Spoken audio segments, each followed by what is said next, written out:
하나님 아버지, 이 시간 말씀으로 우리에게 임하여 주시고 은혜가 각 사람에게 임하는 시간 되게 하여 주옵소서. 예수님의 이름으로 기도드립니다. 아멘. 이 성형외과 광고에서 빠질 수 없는 것 중에 하나가 비포 앤 애프터입니다.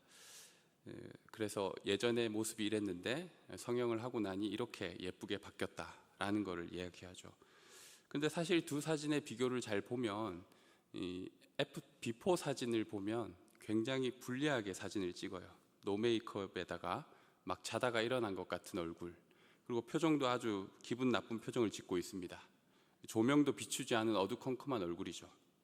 그런데 성형 후라고 말하는 사진을 보면 풀 메이크업에 또 뽀샵도 하고 표정이 굉장히 밝습니다. 조명이 환하게 비치고 있고요. 그래서 사실은 공정하지 못한 거죠. 그런데 제가 그리스도인의 비포와 애프터를 생각해 보았습니다. 복음을 만나게 된 그리스도인은 비포와 애프터가 어떨까? 그런데 저는 오히려 정반대이지 않을까라는 생각이 들었습니다.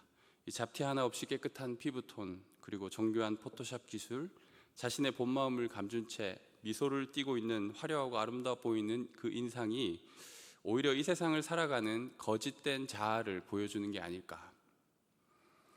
너무 사실 그대로라서 당황스러운 뚱한 표정의 그 사진이 오히려 복음 앞에 정직하게 선 그런 그리스도인, 죄인의 모습이 아닐까 생각해 보았습니다.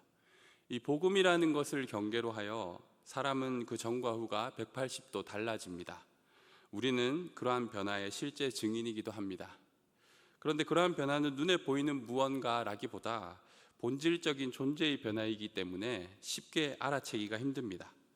복음의 효과를 보여주는 사진으로 이 애프터 이후의 사진을 우리가 만일 계시하고 싶다면 오히려 솔직하게 자신을 하나님 앞에 내어놓기로 결단한 죄인의 모습을 보여줘야 되지 않을까요? 예수 그리스도가 우리에게 보여준 사랑과 놀라운 복음의 은혜와 능력은 너무나도 강력하여서 그 앞에 우리의 실체가 벌거벗은 것처럼 드러납니다. 잘하고 있는 척, 아무 문제 없는 사람인 것처럼 자신을 속이며 살았던 우리는 그 복음 앞에 무릎을 꿇고 베드로처럼 고백하는 것이죠. 주님, 제가 죄인입니다. 자신이 죄인임을 하나님 앞에 정직하게 깨달은 사람, 그러면서 또한 오직 예수의 은혜만을 구하는 이가 어떤 변화를 경험할까? 오늘 말씀을 보면 첫 번째로 죽었던 우리가 살아나게 됩니다.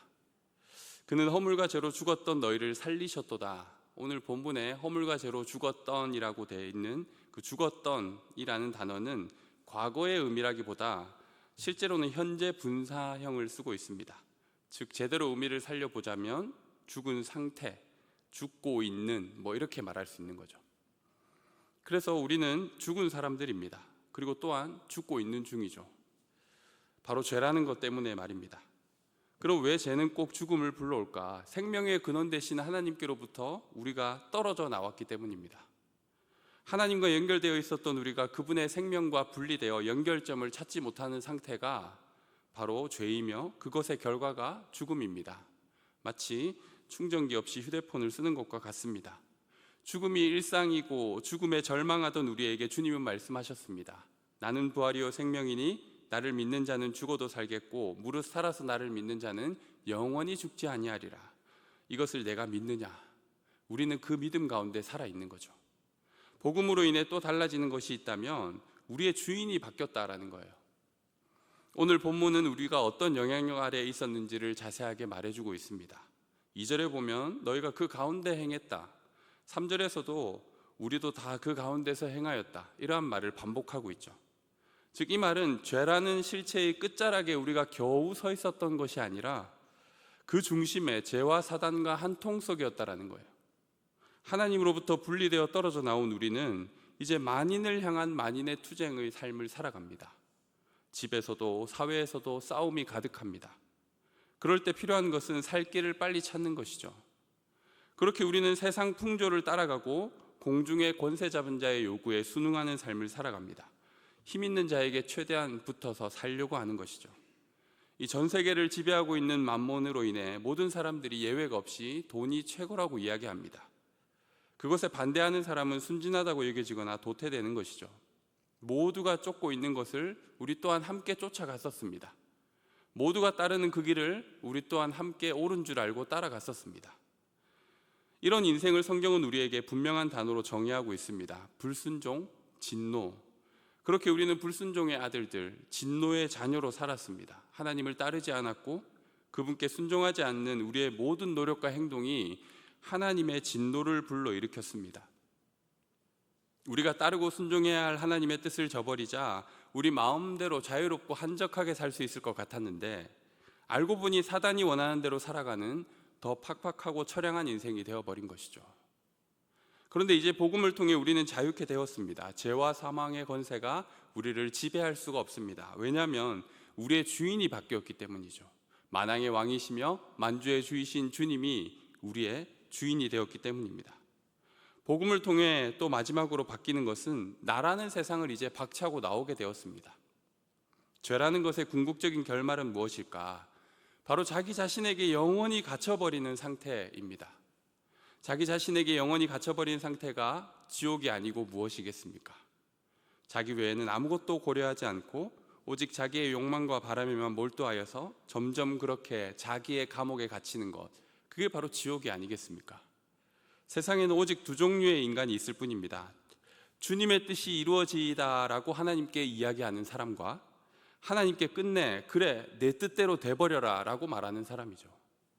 지옥에 있는 이들은 어김없이 후자를 선택한다는 거예요. 하나님이 어떻게 하시든 말든 나는 내 마음대로 하겠다라는 거예요. 영국의 기독교 변증가였던 C.S. 루이스는 지옥을 다음과 같이 표현했습니다. 지옥에 빠진 이들은 교만과 피해망상, 자기 연민, 남들은 다 틀렸고 멍청이라는 확신 따위가 맹렬한 불꽃처럼 걷잡을 수 없이 번져가고 겸손은 죄다 사라지고 분별도 없어집니다. 결국 자기 중심성의 감옥에 철저하게 갇혀버리고 교만은 버섯 구름처럼 점점 더 거대하게 자라나서 자신을 제외한 모든 이들을 비난하는 사이에 몸과 마음이 끝없이 허물어지는 것, 그게 바로 지옥이라는 거예요.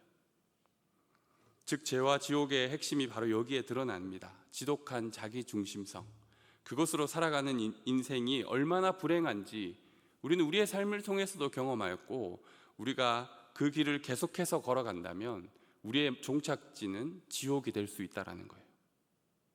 그런데 이런 이야기가 남의 이야기가 아닙니다. 전에는 우리도 다 그 가운데 우리 육체의 욕심을 따라 살았고 육체와 마음에 원하던 것을 하는 사람들이었습니다. 그런 우리가 어떻게 변화될 수 있었을까? 전에는 우리도 그런 삶을 살았는데 이제는 달라졌다라는 겁니다. 이 확연한 차이를 우리는 십자가를 통해 예수 그리스도의 놀라운 사랑과 희생을 통해 깨닫게 되었습니다. 앞을 보지 못하는 맹인 한 사람이 밤에 길을 나서게 되었습니다. 이 빛이 없는 깜깜한 오솔길을 걸어서 옆마을로 가야 하는데 본인은 항상 다니던 길이기에 밝건 어둡건 아무 상관이 없지만 자신을 보지 못해서 부딪힐 사람이 있을까 하여 그가 친절하게도 길을 떠나기 전에 손에 등불을 든 것입니다. 그렇게 한참 길을 걸어가는데 누군가가 갑자기 와서 꽝 하고 심하게 부딪히는 거예요. 의식하지 않고 있다가 부딪히니 아프기도 하고 화가 나서 외치는 겁니다. 아니, 제가 앞을 보지 못하는 맹인이라서 이렇게 당신을 위해 등불을 켜고 걷고 있었는데 두 눈으로 볼 수 있는 당신이 이렇게 와서 부딪히면 어떡합니까? 당신이야말로 눈뜬 장님이 아닙니까? 그러자 상대편이 이렇게 말합니다. 당신이 들고 있는 등불의 불이 꺼져서 도저히 사람이 있는 줄을 몰랐습니다. 어둠 가운데 있는 우리들은 우리의 길을 제대로 걸어가고 있다고 생각해요. 하지만 정작 내가 품고 있는 등불이 꺼져가고 있는지 모르는 겁니다.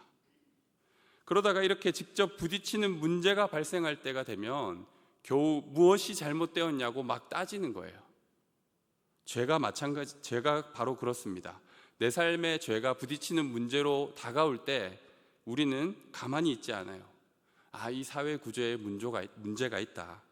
사이코패스나 정신적으로 이상한 사람들이 너무 많아서 이런 범죄들이 일어나는 것 같아. 가정교육이 제대로 이루어졌으면 그런 일이 발생했을까? 적어도 나는 등불을 들고 걸어가는 사람이었는데 그가 왜 나에게 부딪혔을까 모르겠어. 인간 사회가 죄라는 것에 대하여 가지는 태도가 이렇습니다. 세상은 항상 도드라지는 몇 가지를 화제 삼아 시끄럽게 떠들어댑니다. 충격적인 살인이나 아동학대, 거대한 비리나 스캔들, 그런 가십거리들을 막 떠들어대지만 사람들 안에 내재되어 있는 죄의 평범함에 대해서 이야기하지 않습니다. 그리고 그것은 사단의 아주 영민한 전략입니다. 그렇게 많은 사람들이 크게 드러나진 않지만 일상적인 죄에 대해서 관가한 채 살아갑니다. 그것이 인간과 이 사회를 병들게 하는 가장 주요한 원인이라는 사실을 모른 채 말이죠. 또한 세상은 죄라는 것의 가장 큰 피해자가 하나님이라는 사실을 잊고 살아갑니다. 그저 사람들 사이에서의 이해관계나 피해에 대해서 어떻게 보상하고 벌을 내려야 될지만 생각합니다.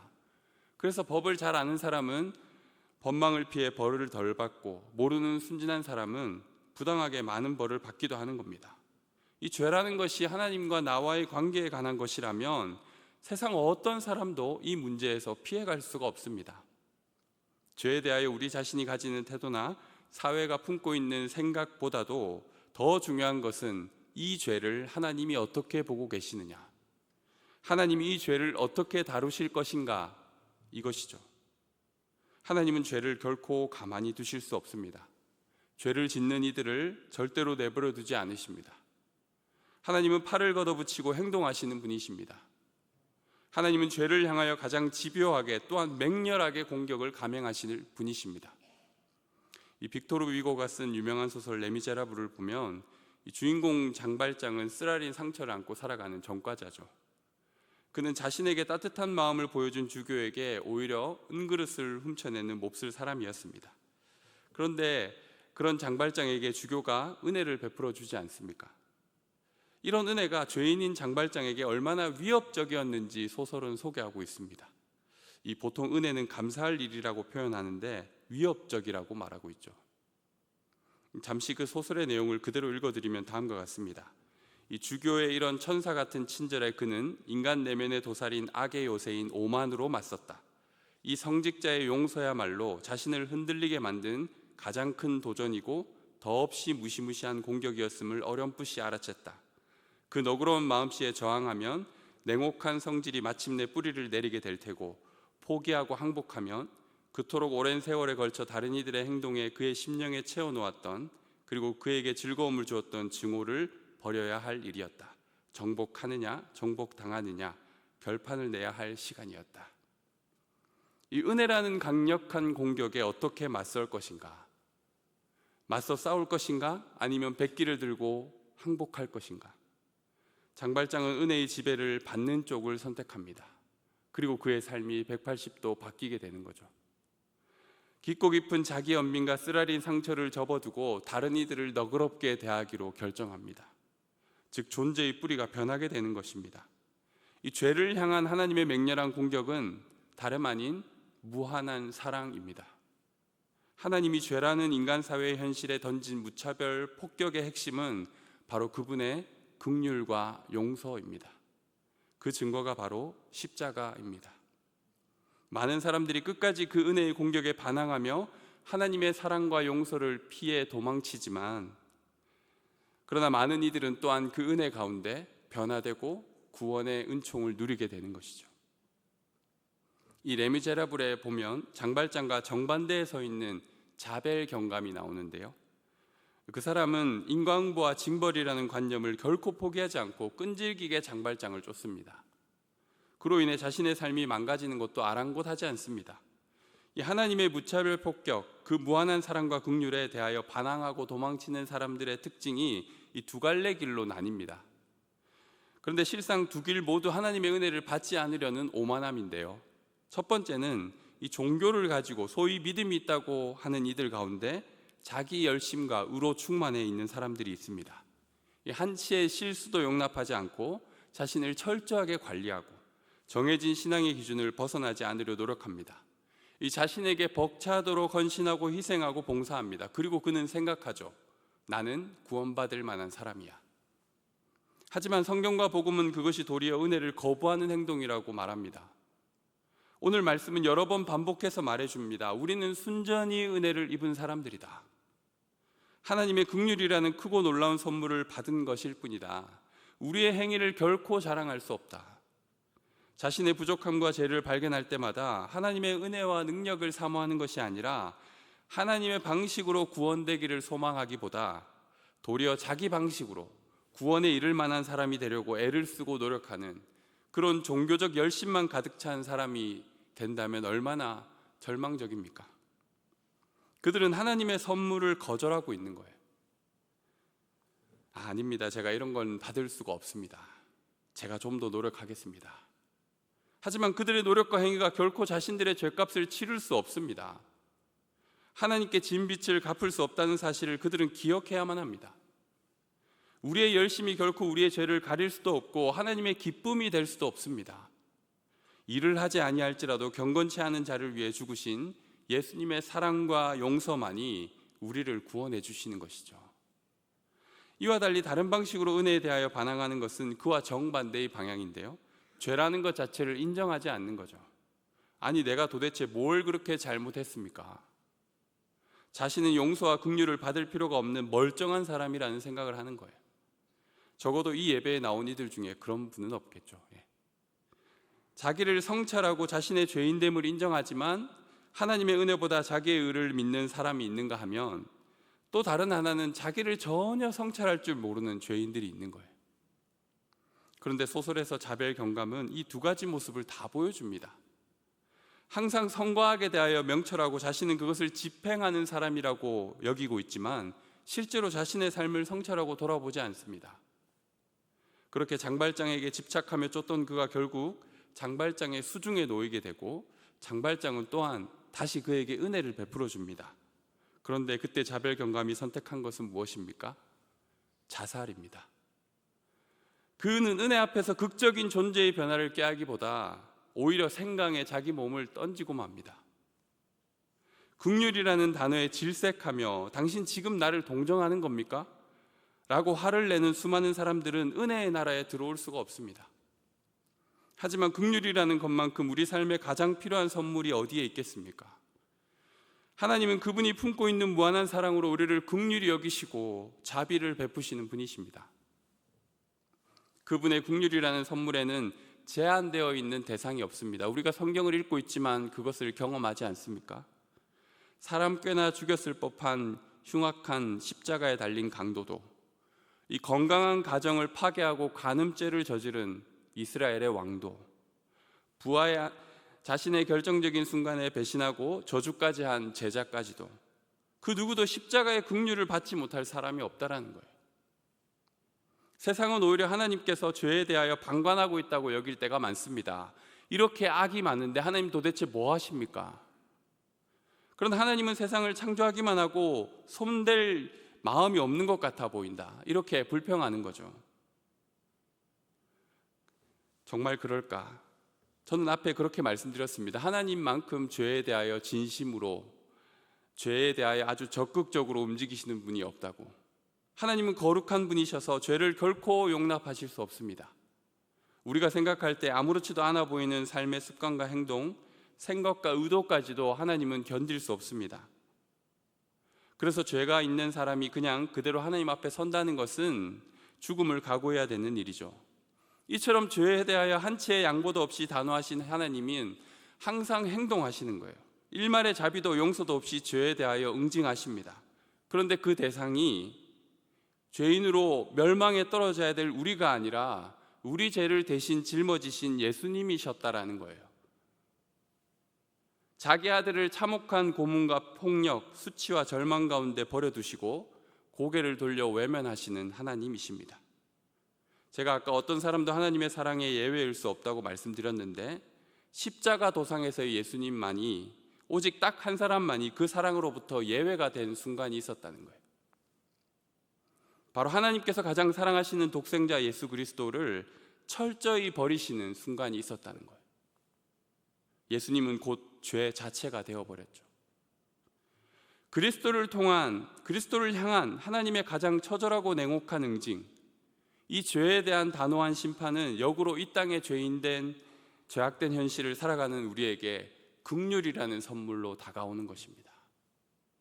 도대체 저런 사람을 벌하지 않고 뭐 하고 계십니까? 라고 따져 묻는 우리에게 주님은 예수의 십자가를 보여주고 계신 거예요.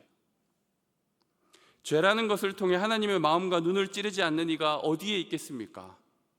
모두가 예외가 없습니다. 하지만 그러한 죄악의 행위보다도 작고 연약한 우리의 인생, 하나님마저도 잃고 이리저리 헤매는 영혼들을 바라보시는 하나님의 긍휼의 풍성함이 더 더 크다라는 거예요. 혀를 끌끌 차며 사람이 어떻게 저럴 수가 있지? 라고 비난하고 고개를 돌리기만 하였던 우리이지만 하나님께는 그 일이 남의 일이 아니라는 거예요. 그 한 존재가 천하보다 귀하다는 겁니다. 그분에게는 안타까움으로 나서야만 하는 자신의 일이라는 거예요. 그래서 그들의 고통의 현장, 두려움의 시간에 함께 하시고 그들을 치유하고 회복시킬 수 있는 십자가의 구원을 선물로 주시는 겁니다. 망가지고 부서진 우리 인생과 이미 뭔가가 잘못되어도 한참 잘못되어진 이 세상 가운데 우리는 주님의 긍휼하심을 간구하는 자들이 되어야 합니다. 그분의 사랑이 우리에게 절실히 필요합니다. 하나님은 우리를 선한 목적으로 창조하셨습니다. 10절 말씀입니다. 우리 한번 같이 읽어볼까요? 10절 말씀입니다. 시작. 우리는 그가 만드신 바라 그리스도 예수 안에서 선한 일을 위하여 지으심을 받은 자니 이 일은 하나님이 전에 예비하사 우리로 그 가운데서 행하게 하려 하심이라. 7절에도 이렇게 말하고 있죠. 이는 그리스도 예수 안에서 우리에게 자비하심으로써 그 은혜의 지극히 풍성함을 오는 여러 세대에 나타내려 하심이라.